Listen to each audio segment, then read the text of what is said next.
पिछले साल 7 नंबर पर फिनिश करने वाली केकेआर ने इस साल सबको हैरान कर दिया अपने अच्छी परफॉर्मेंसेस की वजह से। इसके लिए क्रेडिट दिया जा रहा है उनके पूर्व आईपीएल विनिंग कप्तान और उनके करंट मेंटोर गौतम गंभीर को। सो चलिए इस वीडियो में हम लोग देखेंगे कैसे गौतम गंभीर ने केकेआर को एक अंडर अचीविंग साइड से आईपीएल कंटेंडर जैसे साइड में तब्दील की।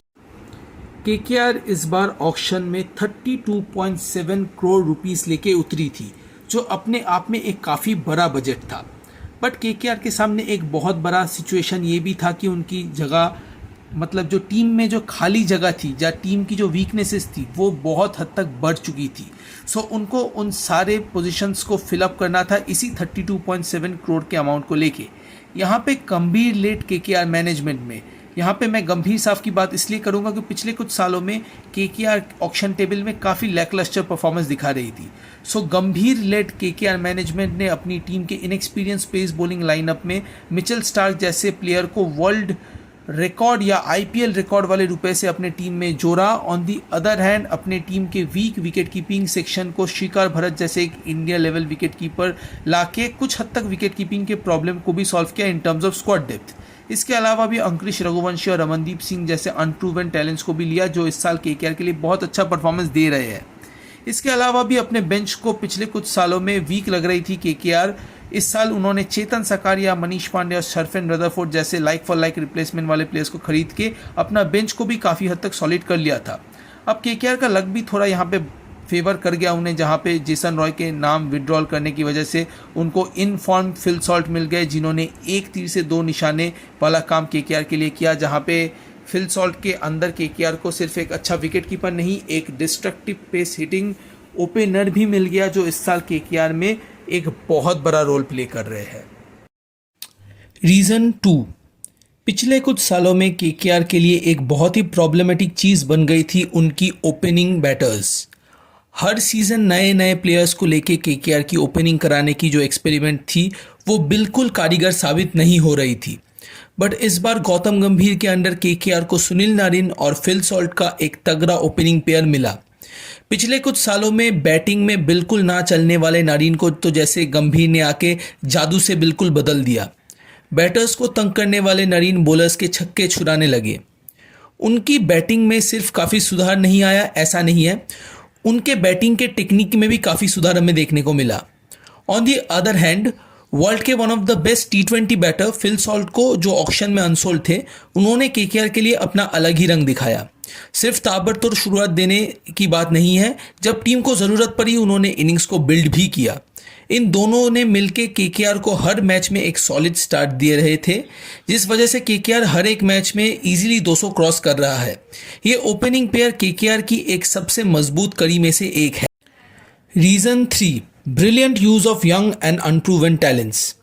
गंभीर के सबसे बड़े अचीवमेंट अगर इस साल कुछ है तो वो है अनप्रूवन और यंग टैलेंट्स को चांस देना, चाहे वो अंडर 19 प्लेयर्स अंकुरिश रघुवंशी हो या कि 27 ईयर ओल्ड मुंबई इंडियंस से रिलीज कर दिए गए रमनदीप सिंह। केकेआर ने इन दोनों प्लेयर्स को इस बार एक्स फैक्टर्स की तरह यूज़ किया अपने टीम के लिए। अंकुरिश जहां पे टीम को फर्स्ट डाउन में आके स्टेबिलिटी देते हैं, वहां पे रमनदीप टीम को एक अच्छा और फायर पावर वाला फिनिश देते हैं।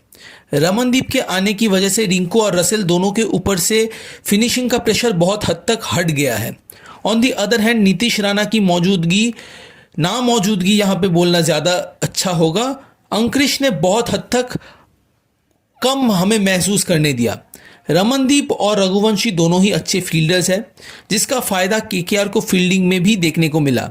इसके अलावा भी जब टीम मुसीबत में थी, मनीष पांडे जैसे experience but out of form player को भी गंभीर ने अच्छी तरह से यूज़ किया, जिसके बदौलत 12 साल बाद वानखेड़े में केकेआर ने मुंबई इंडियंस को हराया। यही सब चीज़ें केकेआर को इतना अच्छा खेलने में मजबूर कर रही है अंडर गौतम गंभीर leadership. Reason 4, dressing room atmosphere. पिछले कुछ सालों में केकेआर का ड्रेसिंग रूम सबके चर्चे का विषय बन रहा था, जहां से बहुत सारे कलेश का न्यूज़ हमें मिल रहा था। बट इस बार गंभीर के लौट आने के बाद से बहुत हद तक इस समस्या से केकेआर को छुटकारा मिला। केकेआर के प्लेयर्स भी बार बार ड्रेसिंग रूम के कूल एंड कंफर्टेबल एटमॉस्फेयर की बातें कर रहे हैं, जो केकेआर के इस साल के परफॉर्मेंस के पीछे एक अच्छा रीज़न है। नेक्स्टली नथान लिमोन जो इंग्लैंड के लीड एनालिस्ट है ओडीआई क्रिकेट में, उनको इस बार केकेआर ने अपने डिसीजन मेकिंग में खास जगह दिया, जिसका इफेक्ट हमें केकेआर के माइक्रो मैनेजमेंट में भी देखने को मिला। अगर आपको नथान लिमोन के और उनके कंट्रीब्यूशन के बारे में जानना है केकेआर के लिए, हमारे चैनल को प्लीज सब्सक्राइब करें। गंभीर ने आने की वजह से टूटा हुआ जो ड्रेसिंग रूम इतने दिन केकेआर में दिख रहा था, वो काफी हद तक सुलझ गया था, at least for the time being, और यही एक बहुत बड़ा रीजन था क्यों केकेआर इतना अच्छा परफॉर्म ऑफ द फील्ड और ऑन द फील्ड दोनों जगह कर रही थी। Reason 5, trust on individuals. KKR अपने पिछले कुछ सीजन्स में चॉप एंड चेंजेस की पॉलिसी की सबसे बड़ी एग्जाम्पल रही, जहां पे हर मैच के बाद टीम के कुछ प्लेयर्स अंदर या कुछ प्लेयर्स टीम के बाहर जाते हैं, जिसके लिए ड्रेसिंग रूम में एक अनस्टेबल एटमॉस्फेयर क्रिएट हुआ था और किसी भी प्लेयर को अपने जगह के बारे में कोई सिक्योरिटी नहीं है, कुछ ही चुनिंदा प्लेयर्स के अलावा। बट गंभीर आने के बाद से इसमें एक बहुत बड़ा चेंज आया। प्लेयर्स को फिर से बैक करने लगी है केकेआर। अगर कोई प्लेयर का मैच उतना अच्छा भी नहीं जाता, फिर भी उनको गेम टाइम दिया जा रहा है, जिसका एग्जांपल है मिचेल स्टार्क। उतने अच्छे परफॉर्मेंस ना होने के बाद भी उनको गेम के बाद गेम खिलाया जा रहा है just to build his confidence up, जिसके वजह से टीम के अंदर एक स्टेबल एटमॉस्फेयर क्रिएट हो रहा है और इनसिक्योरिटी की जगह नहीं बन रही, जिसके रिजल्ट स्वरूप केकेआर के प्लेयर्स और भी ज़्यादा कमिटेड और हंग्री भी लग रहे हैं।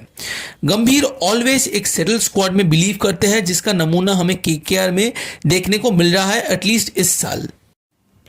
अगर आपको हमारा वीडियो अच्छा लगा, प्लीज़ हमारे चैनल को सब्सक्राइब कीजिए। हम ऐसे ही वीडियो लेके फिर से आपके पास हाजिर होंगे। सो